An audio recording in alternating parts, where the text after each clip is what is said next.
Hello students, आज के video में आपका स्वागत है। मैं doctor Alka Goyal, associate professor political science. Students, मैं आपको पढ़ा रही हूँ प्रश्नोत्तर का भाग 2, क्योंकि इससे पहले कौटिल्य के जो राजनीतिक विचार हैं वो मैं सारे आपको बहुत विस्तार से समझा चुकी हूँ। मेरे काफ़ी वीडियोस मैंने इस पर आपको प्रेस्क्राइब किए हैं और इसके जो प्रश्नोत्तर का पहला भाग है वो आप देख चुके होंगे। और आज आपके लिए मैं दूसरा भाग कौटिल्य के राजनीतिक विचारों का लेकर आ रही हूँ प्रश्नोत्तर में।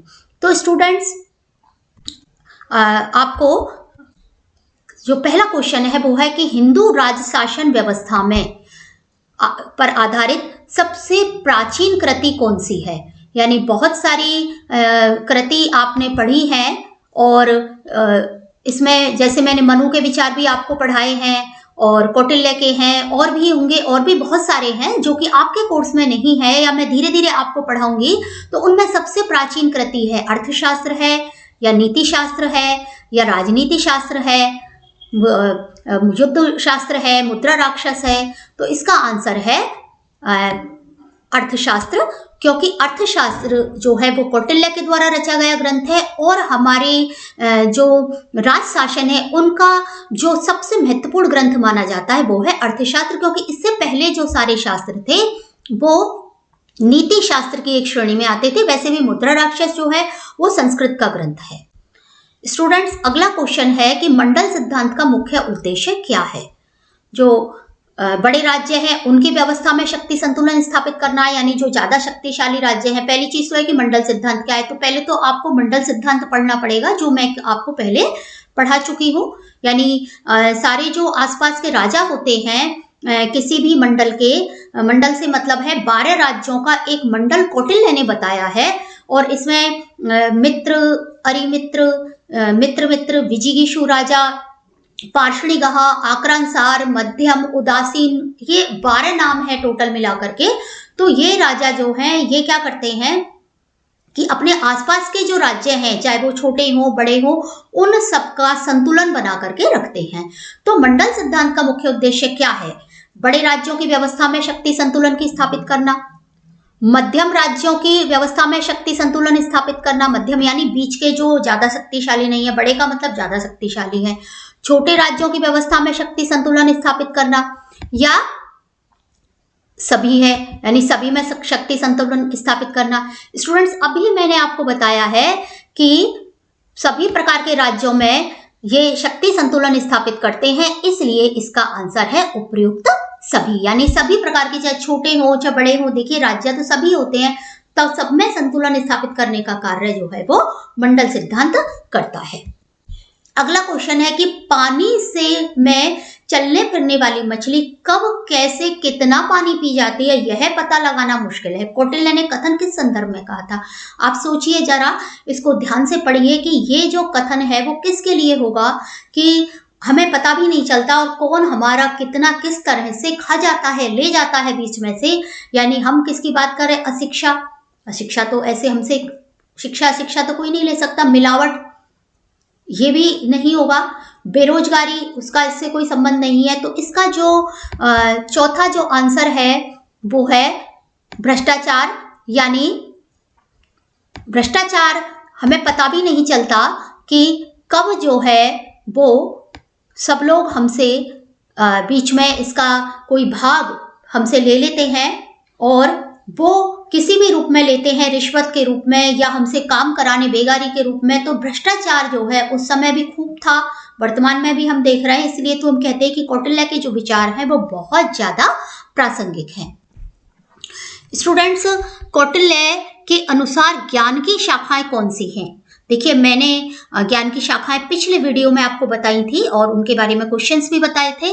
तो यदि आपने पहला वीडियो मेरा नहीं देखा है तो आप पहला वीडियो मेरा जरूर देखिए। वैसे भी मैं जब आपको ये वीडियो डालूंगी तो पहले वीडियो का कार्ड आपको डालूंगी।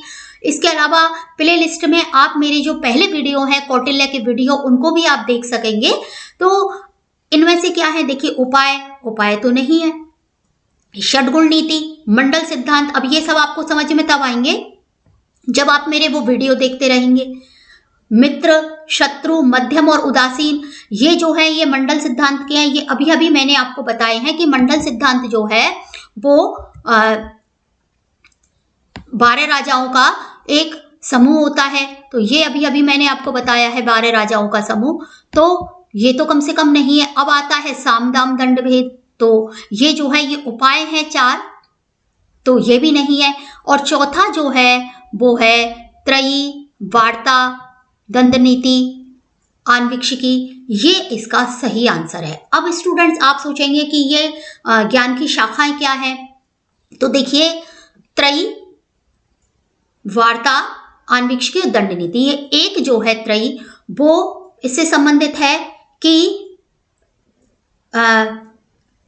अध्यात्म और जो वेद पुराण है इनका ज्ञान, आध्यात्मिक ज्ञान। वार्ता जो है ये तर्क वितर्क से संबंधित है। आन्वीक्षिकी आजीविका से संबंधित, और दंड नीति जो सबसे महत्वपूर्ण है जिसका अध्ययन हम कर रहे हैं वो राजनीति से संबंधित है। तो इस तरह से इसका जो सही आंसर है वो है त्रयी, वार्ता, आन्वीक्षिकी और दंड नीति।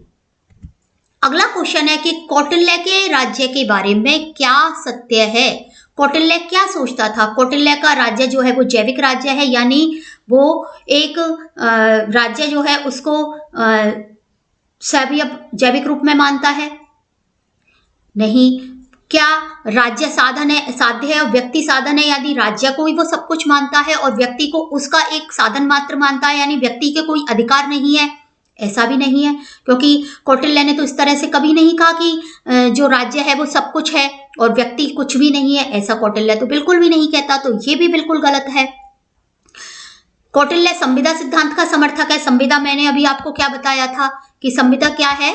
संविदा एक मैंने शायद पिछले वीडियो में आपको संविदा के बारे में बताया था कि एक संविदा यानी समझौते का पालन कौटिल्य के राजा और प्रजा के बीच में होता है, जिसमें कि प्रजा कौटिल्य राजा से, यानी मनु जो कौटिल्य ने राजा बनाए थे उनसे एक वो करती है कि तुम हमारा ध्यान रखो और बदले में हम तुमको कर के रूप में पैसा देंगे। तो इस तरह से ये निशान मेरे सही नहीं लग पा रहे हैं। इसका आंसर स है। कौटिल्य संविदा सिद्धांत का समर्थक है, यानी आपस में दोनों समझौता करते हैं। तो कौटिल्य का ये सही है, उपयुक्त सभी तो हो ही नहीं सकता क्योंकि पहले दो सही नहीं है। अगला जो है कि कौटिल्य की जो षाटगुण नीति है उसमें क्या शामिल नहीं है। अब पहले तो हमें षाटगुण नीति यानी 6 गुणों वाली नीति को देखना है कि 6 गुणों वाली नीति क्या है। द्वैधी भाव, संशय, आसन, आक्रांता, 4 इसमें दे रखे हैं। देखिए द्वैधी भाव जो नीति है, मतलब ये जो षाटगुण नीति, इसमें 6 गुण होते हैं, यानी जो पड़ोसी देश हैं या दूसरे देश हैं राजा उनसे किस प्रकार के संबंध रखेगा। तो जो षाटगुण नीति है वो 6 गुण उसमें होते हैं, संधि, विग्रह, यान, आसन, द्वैधी भाव और संशय।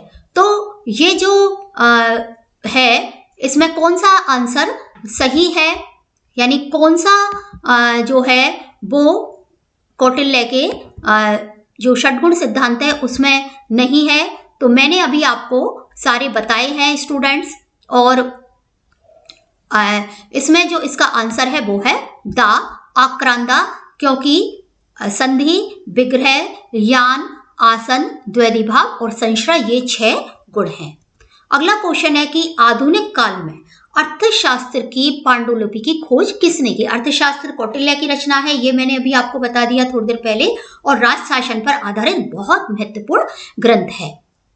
तो इन चारों में देखिए श्याम शास्त्री, PS निवास शास्त्री और KP जायसवाल, और चौथा है PD सावरकर।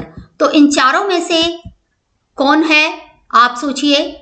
आपको मैंने जो शुरुआत बताई थी उस समय बताया था, और इसकी शुरुआत नहीं कह रही हूं मैं, मेरी वीडियो की शुरुआत कह रही हूं। इसका आंसर है श्याम शास्त्री। ये निशान थोड़ी मैं ठीक नहीं लगा पा रही हूं। तो डॉक्टर श्याम शास्त्री जो है उन्होंने इसको खोजा पांडुलिपि को, और उसके बाद में अर्थशास्त्र जो है वो बहुत महत्वपूर्ण ग्रंथ बन गया। तो स्टूडेंट्स आशा है आपको मेरा वीडियो पसंद आया होगा, और ये निशानों पर मत जाना कि थोड़ा सा एकदम प्रॉपर नहीं हो पा रहे हैं।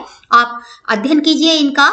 आपको आगे के जो प्रश्नोत्तर के वीडियो हैं वो भी लगातार आपको मिलेंगे और आप अपने कमेंट्स दीजिए। मेरे channel political science for college students को आप लगातार सब्सक्राइब करते रहिए, जिससे कि आपको आगे के वीडियो के नोटिफिकेशन मिले। आप कमेंट कीजिए, लाइक कीजिए और शेयर कीजिए।